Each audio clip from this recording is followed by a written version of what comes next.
and welcome to my channel. This is Tracy with Artful Creations by Tracy, and today I'm participating in a 3-week hop called Scraphoarders Birthday Hop. Please be sure to check out the next person in the hop. Some of us are giving away prizes on our channel, so be sure to follow along. You will find the next person in the hop and details below. Today we are focusing on embellishments, and I thought it would be a lot of fun to create rosettes for my embellishments. The whole point to our scrap hoarders is to use up scraps. I have already created a few rosettes, and now we will dive in and see how to make these. Everyone has sheets of paper in their scraps, but I also had strips of paper that were already nearly perfectly cut.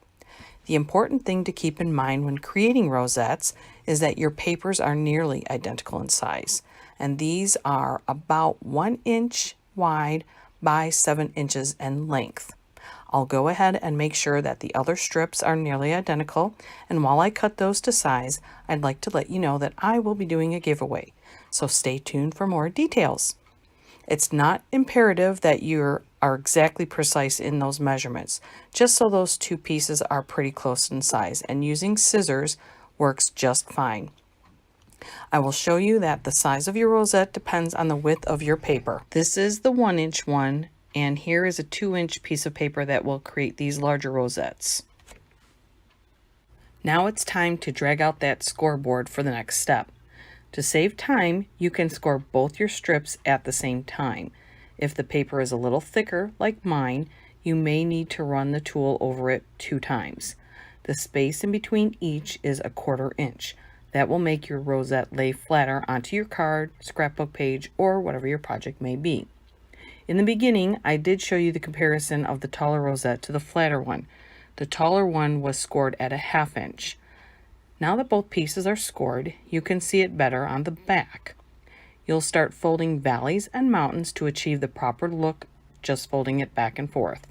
While I'm completing this, let's talk about my giveaway. I have been very blessed to win some fantastic prizes over on several YouTube channels over the last year, and I really want to give back to the crafting community. You will have to watch all 3 of my videos over the following weeks, and I would appreciate a thumbs up and a subscribe to my channel if you haven't already. Then leave a comment below answering a question that I ask in each video. Today's question is, have you ever made rosettes before? And if not, what do you think of them? And will you give them a try?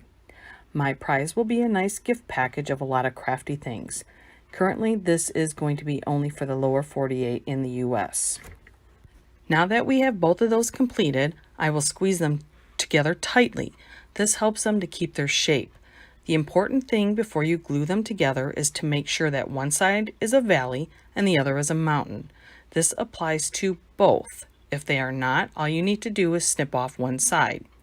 Then you're going to add the glue to the valley side and press the mountain to it, holding until it's secure. You will do this on both sides.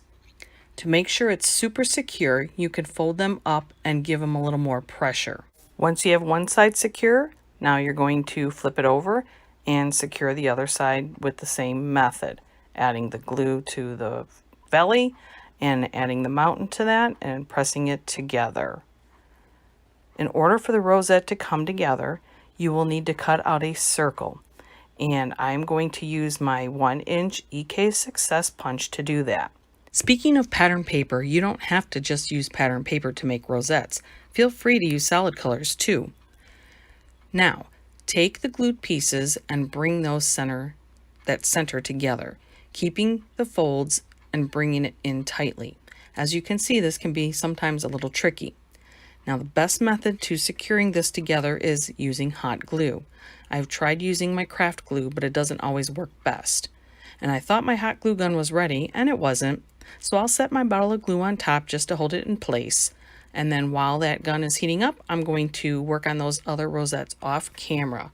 And here I am back with those rosettes. And here we are using the hot glue to secure that down and adding our little piece of paper right on top. Now I'm going to set that glue bottle on top just to keep it in place. I'll go ahead and work on the other rosettes so you can see how they are made once again. As a reminder, at the top of the description box, you will find the link to the next person in the lineup. I believe there are 10 of us. I hope you will take the time to watch all of our videos, and as always, we love your comments and thumbs up, and if you haven't already subscribed, we hope you would consider subscribing. And click on that little bell so you won't miss the next volume of the Scraphoarder series. You can also use the name #Scraphoarders to find all of the videos. Don't forget to come back and watch my videos in order to be entered into my giveaway. And at the end of the 3-week series, we will have 3 grand prize winners drawn from those that watched and commented on all videos each week. The grand prize drawings are open internationally, so be sure to check out the box for details. Now that all my rosettes are completed, I decided that I would add a little more embellishments to them with buttons. Now, who remembers that I have tons of buttons in my stash? I will also add some baker's twine to a couple of the buttons for a little bit different look. I thank you for watching my video, and that I hope you have a very blessed day.